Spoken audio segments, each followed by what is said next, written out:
तो दोस्तों आज मैं आप लोगों के लिए लाया हूँ एक और डिमोनिक चाइनीज हॉरर मूवी जिसकी कहानी कमाल की थी।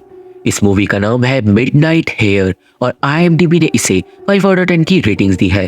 कहानी में हम लोग देखेंगे एक कपल की कहानी जो एक रिमोट जगह पे आने के बाद परेशान हो जाएगा क्योंकि पीछे पड़ जाएगी एक डिमोनिक आत्मा। तो आप लोग वीडियो को पूरा लास्ट तक देखना।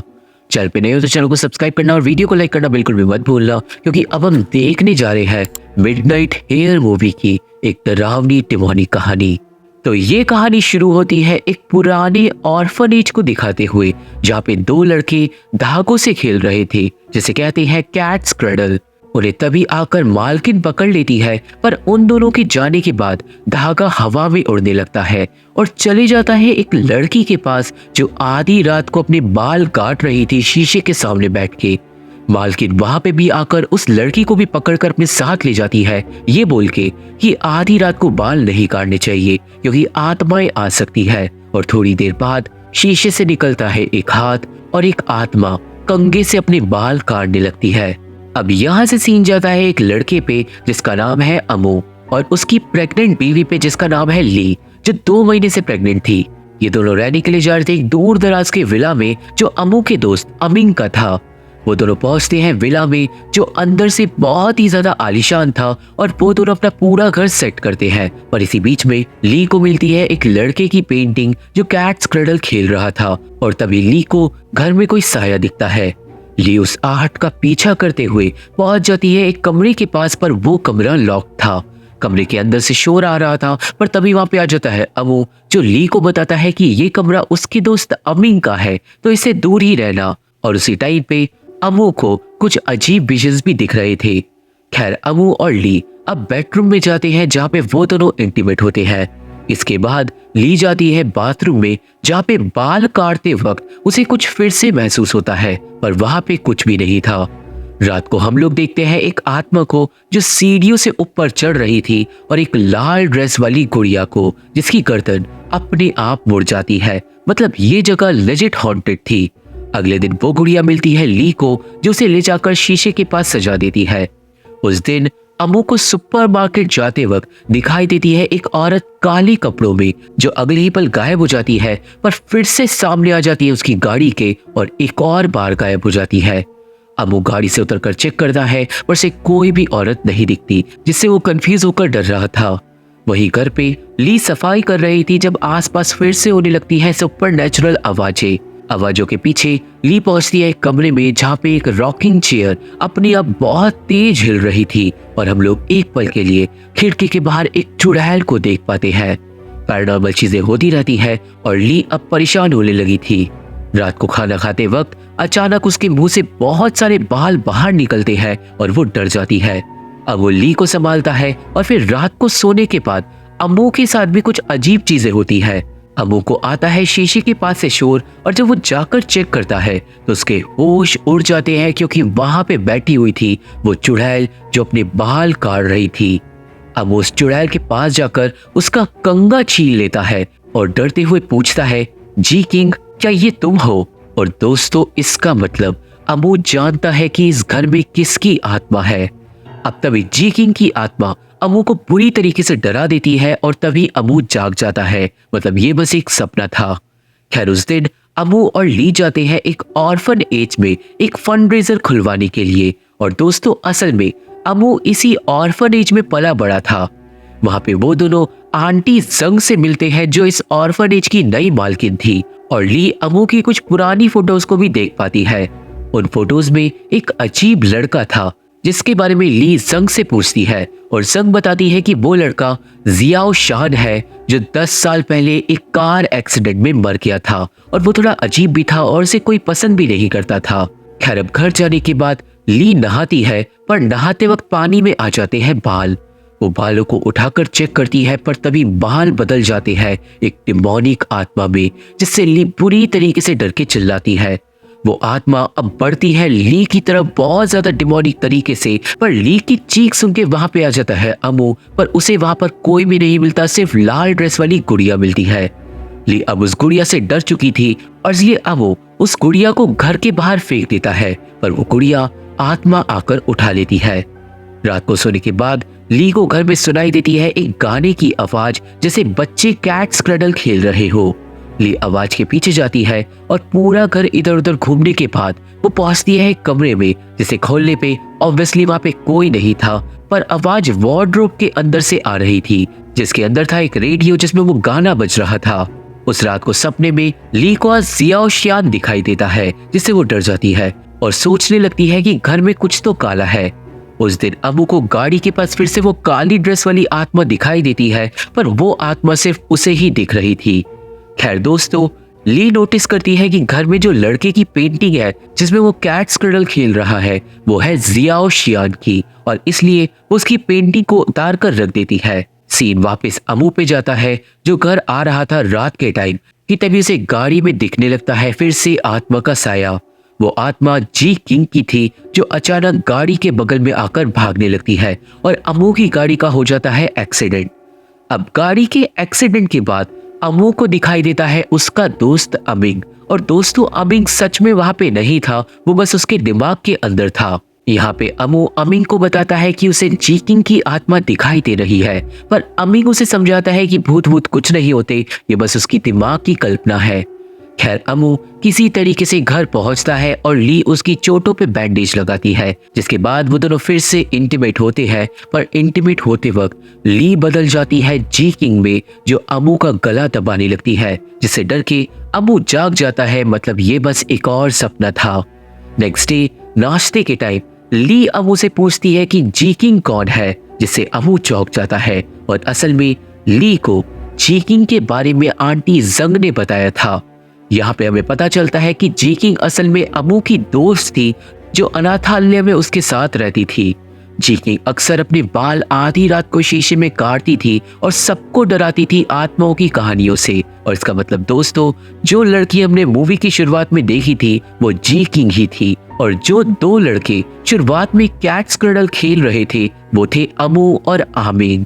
खैर तभी घर की बेल बजती है और अमू चेक करने जाता है, पर उसे कोई नहीं मिलता। बस दरवाजे के बाहर एक बक्सा रखा हुआ था, जिसमें था एक लेटर, और उस पे लिखा था, तुम्हारा राज मुझे पता है। अब वो लेटर से डर जाता है और वो ली को बिना बताए ही लेटर को अपने कमरे में ले जाता है। अब लेटर के बारे में अमू जाके बताता है अमीन को, और दोस्तों यहाँ पे खुलता है एक राज। असल में अमू और अमीन की वजह से ही जी किंग मारी गई थी, और अमीन ने उसकी लाश को ठिकाने लगा दिया था, जिसकी वजह से अब अमू को लग रहा है कि शायद उसकी आत्मा वापस आ गई है। अब ये सब होने के बाद ली डर चुकी थी, और इसलिए अमू से वो कह के पूरे घर में कैमरे लगवा देती है।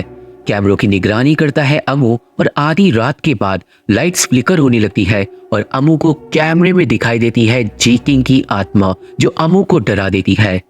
बाहर तूफान की वजह से ली भी जाग जाती है और वो जाती है अमू से मिलने, पर अमू अब वहां पे नहीं था। ली कैमरे में देखती है और ली को आत्मा तो दिखाई नहीं देती, पर उसे काले कपड़ों में अमू घर से बाहर जाता हुआ जरूर दिख जाता है, जिससे वो चौंक जाती है कि अमू क्या कर रहा है। तभी उसके पीछे से निकलती है जी किंग की आत्मा, और ली अब उसके पीछे जाती है। आत्मा के पीछे ली पहुंच जाती है अमीन के कमरे में, जो अभी भी लॉक था, पर अंदर से आवाजें आ रही थी। और वहीं दूसरी तरफ अमू और अमीन जंगल में कोई गड्ढा खोद रहे थे। खैर ली चली जाती है अब ताला तोड़ के अमीन के कमरे में, और दोस्तों कमरे में बहुत सारी जियाओ शियान की तस्वीरें थी, और साथ ही साथ वो लाल ड्रेस वाली गुड़िया भी थी जिसे फेंक दिया गया था। ये सब देख के ली डर जाती है, और फिर उसे मिलती है कुछ फोटोज में थे बचपन वाले अमू, जियाओ शियान और जी किंग, और फिर अमू की कुछ साल पुरानी फोटोज भी थी जिसमें वो और जी किंग साथ में थे, जैसे कि जी किंग अमू की गर्लफ्रेंड हो। खैर तभी अचानक पीछे आ जाती है जी किंग की डिमोनिक आत्मा, जो अपने बाल काट रही थी। आत्मा को देख के ली चिल्लाकर भागती है, पर सीढ़ियों पे ली को डरा देती है जियाओ शियान की आत्मा, जिससे ली सीढ़ियों से नीचे गिर जाती है और हो जाती है बेहोश। देर रात को अब अमू घर वापस आता है और उसे अपनी बीवी बेहोश हालत में मिलती है, और अगले दिन हॉस्पिटल में ली का मिसकैरेज हो चुका था। ली और अमू अपने बच्चे के मरने से दुखी थे, पर ली के हाथ में थे जी किंग की आत्मा के कुछ बाल, जिसने कल रात गलती से तोड़ लिए थे। खैर अब जब ली ठीक होकर घर आती है तो घर में तनाव बढ़ जाता है, क्योंकि ली अमू से फिर से पूछती है कि जी किंग कौन है, और अमू मिसकैरेज वाली रात को घर से बाहर क्यों गया था। अब ये बात सुन के अमू शॉक्ड हो जाता है, पर यहाँ पे वो बताता है सच कि वो और जी किंग बचपन से एक दूसरे से प्यार करते थे। अमू ने ही जी किंग को वो लाल ड्रेस वाली गुड़िया दी थी और वो दोनों साथ बड़े हुए थे। पर बड़े होने के बाद जी किंग ने अमू से शादी करने से मना कर दिया था क्योंकि अमू गरीब था। अब इस बात से अमू के दोस्त अमीन को आ गया था गुस्सा और उसने जी किंग के सर में बुरी तरीके से मार के उसे मार डाला था। अमीन ने वो सब कुछ अपनी दोस्त की खातिर करा था और अमू को बहुत ज्यादा बुरा लगा था। उसके बाद जी किंग की लाश को ठिकाने लगा दिया गया था, पर यह सब सुनने के बाद ली बताती है कि जी किंग मरी नहीं है, वो इसी घर में छुपी हुई है और मुझे डरा रही है। ली अमू को वो बाल भी दिखाती है जो कल रात उसने तोड़ लिए थे, पर अमू इस बात पे यकीन नहीं करता। अमू बताता है कि वो मिसकैरेज वाली रात को जंगल में गया था अमीन के साथ और उन दोनों ने गड्ढा खोदकर जी किंग के कंकाल को देखा था, सिर्फ ये देखने के लिए कि कहीं वो जिंदा तो नहीं है, पर वो जिंदा नहीं थी। अब तभी फिर से बेल बजती है और एक और लेटर उन दोनों को मिलता है जिसमें लिखा था, मैं आ रही हूँ सच का खुलासा करने। लेटर पढ़ने के बाद ली और अमू घर खाली करने का फैसला करते हैं, पर उस रात को ली को कैमरे में दिखाई देती है जी किंग की आत्मा जो घर के बाहर वो डब्बे छोड़ के जा रही थी। ली सोचती है कि अगर ये आत्मा सच में है तो वो उसे समन कर सकती है और इसलिए उस रात को ली करती है एक डिमोनिक रिचुअल। ली जाती है अमीन के कमरे में जहाँ पे वो शीशे के सामने बैठ के गुड़िया को हाथ में रखकर अपने बाल काटना शुरू करती है और जी किंग की आत्मा का आह्वान करती है। थोड़ी देर बाद वहां पे आ जाती है डिमोनिक जी किंग और वो ली को कंधे से पकड़कर उसे बुरी तरीके से डरा देती है। जी किंग अब वहां से जाने लगती है, पर ली जाती है उसके पीछे। डिमोनिक जी किंग के पीछे जाते जाते वो दोनों पहुंच जाते हैं जंगलों में और काफी देर चलने के बाद ली जी किंग के साथ पहुंच जाती है एक कोहरे से भरी जगह में जहाँ पे जी किंग बार बार सामने आ रही थी और गायब हो रही थी। ली वहां पे बोलती है कि प्लीज मुझे हॉन्ट करना बंद कर दो और मैं तुम्हें इंसाफ दिलवाऊंगी, मैं अमीन का सच सामने लेके आऊंगी। पर तभी जी किंग ली के सामने आकर बोलती है, अमीन जैसा कोई इंसान इस दुनिया में है ही नहीं। इस बात से ली के होश उड़ जाते हैं और अगले दिन से उसे अमू पे शक हो गया था क्योंकि अमू हमेशा घर से जाता था ये कह के कि वो अमीन से मिलने जा रहा है। इस बात से परेशान होकर ली जाती है आंटी जंग से मिलने और वो जंग से पूछती है कि क्या कोई अमीन नाम का लड़का ऑर्फनेज में रहता था क्या। अब यहाँ पे खुलता है एक राज क्योंकि जंग बताती है कि अमीन असल में जियाओ शियान का दूसरा नाम था, वो लड़का जो कार एक्सीडेंट में मारा गया था। और ये सुन के ली चौंक जाती है।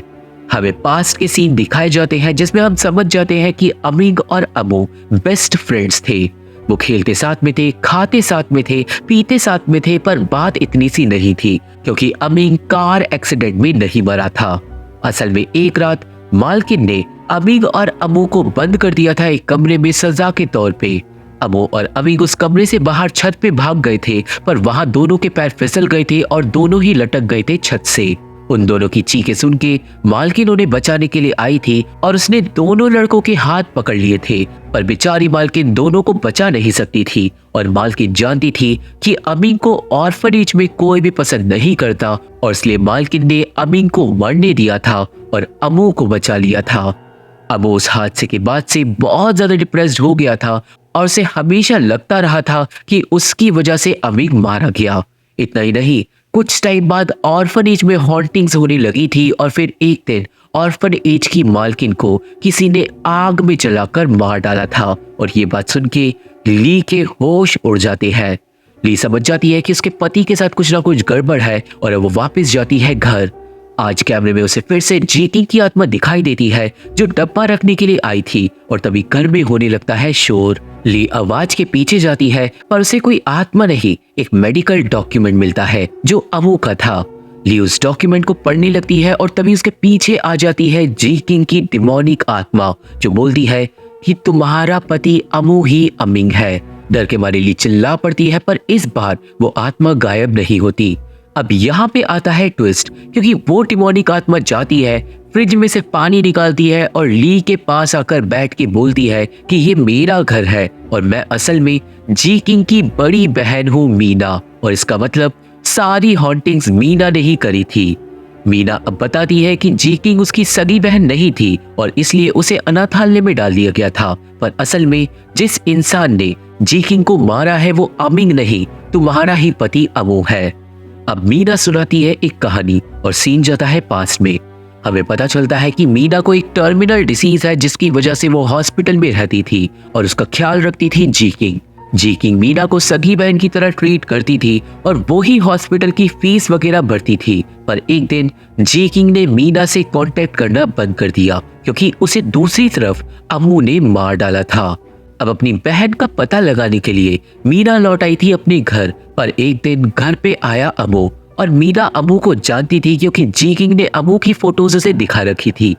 अम्मू घर में बहुत सारा सामान लाया था और मीना को पता चला था कि उसके घर को अम्मू ने खरीद लिया है और मीना के मम्मी पापा अपनी बेटी के बिना ही घर छोड़कर चले गए थे।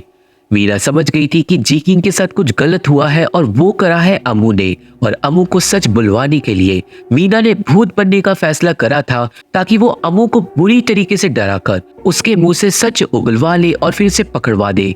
मीना ने फिर वो सारे जाल बिछाए थे अम्मू को डराने के लिए, पर अब वो ली से माफी भी मांगती है क्योंकि वो नहीं चाहती थी कि ली का मिसकैरेज हो जाए और वो सच में बस एक एक्सीडेंट था। खैर मीना ये भी बताती है कि वो अम्मू को काफी दिनों से पीछा कर रही है और उसे पता चला है कि अम्मू को असल में स्प्लिट पर्सनैलिटी डिसऑर्डर है।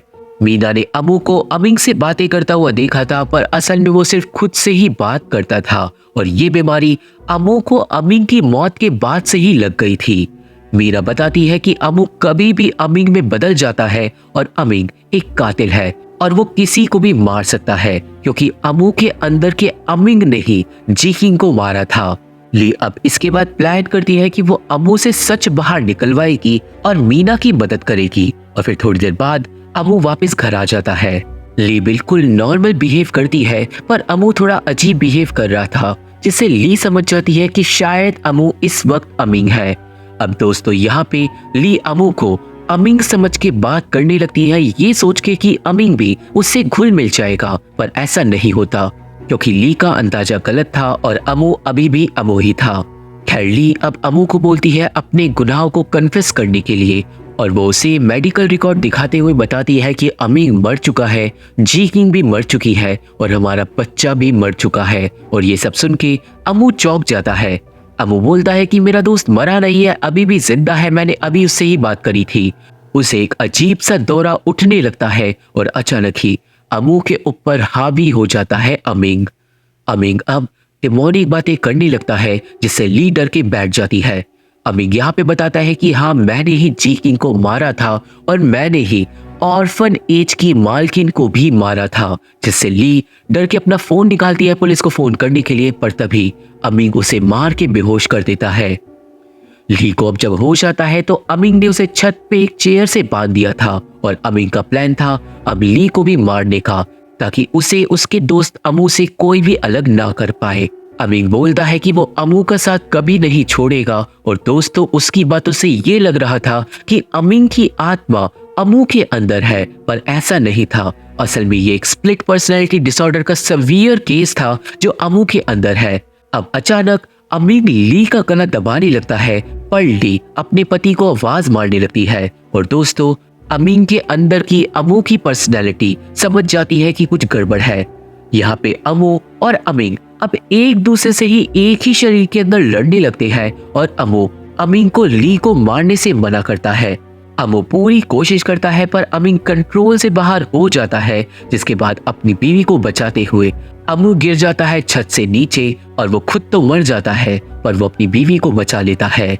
ली चिल्लाती है और वो कुछ भी नहीं कर पाती, वो किसी तरह खुद को खोल लेती है, पर जब तक बहुत देर हो चुकी थी क्योंकि अम्मू अब मर चुका था और खून बह चुका था और इसी तरह दोनों दोस्त छत से ही गिर के मारे गए थे। मूवी के लास्ट सीन में हम कुछ टाइम बाद ली को देखते हैं जो आती है मीना से मिलने हॉस्पिटल में और दोस्तों अब ली मीना का ख्याल रख रही थी उसकी बड़ी बहन की तरह और वो ही उसके हॉस्पिटल के बिल भी पे कर रही थी। ली अक्सर ऑर्फनेज जाकर भी विजिट करती थी क्योंकि उसका खुद का बच्चा नहीं था, पर एंड में ली को दिखाई देती है एक लड़की जिसने लाल कपड़े पहने हुए थे और वो जी किंग की गुड़िया के साथ खेल रही थी। वो लड़की आधी रात को अपने बाल भी काढ़ा करती थी और इसका मतलब जी किंग की आत्मा शायद इस लड़की के अंदर है और हमें पता नहीं चलता कि आगे क्या हुआ क्योंकि मूवी यहीं पे खत्म हो जाती है। तो ये थी एक्सप्लेनेशन मिडनाइट हेयर मूवी की और मुझे आशा है कि आप सभी को मूवी समझ आ गई होगी और मेरी वीडियो पसंद आई होगी। मूवी देखने तो हमारे टेलीग्राम चैनल ज्वाइन करना होगा, मेरे फेसबुक पेज का लिंक और बाकी social media link description box में मौजूद है। तो अगर आप लोग मुझसे जुड़ना चाहते हो और मुझसे बात करना चाहते हो तो वहाँ पे फॉलो जरूर कर सकते हो। वीडियो पसंद आई तो वीडियो को लाइक करके चैनल को सब्सक्राइब करके हमारा सपोर्ट जरूर करना, क्योंकि इन्हीं चीज से हमें हेल्प मिलती है। और मैं आप लोगों से मिलता हूँ अपनी अगली वीडियो में, तब तक के लिए थैंक यू, बाय बाय।